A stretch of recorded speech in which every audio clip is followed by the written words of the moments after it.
driver now. Selamun aleyküm. Deməli,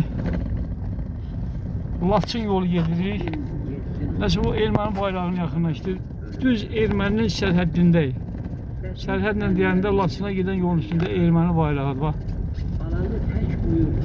Bu düz bax, o təpənin başında erməni posta. Erməni baba. Bu da erməni postudur, əskərlər görsənir. Erməni əskərləri baba posta. Bu təpənin başında.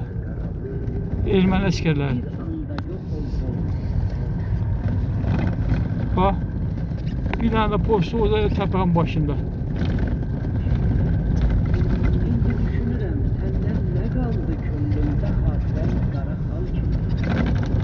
Baba yukarı tağın başında erməni postu. Dığaların postu görsən. Çəkməsi oralarımızı çəkmək. İndi düşünürəm, səndən nə qaldı? Erməni düz o postunu çəkmək. İndi baba erməni düz postun altından keçir.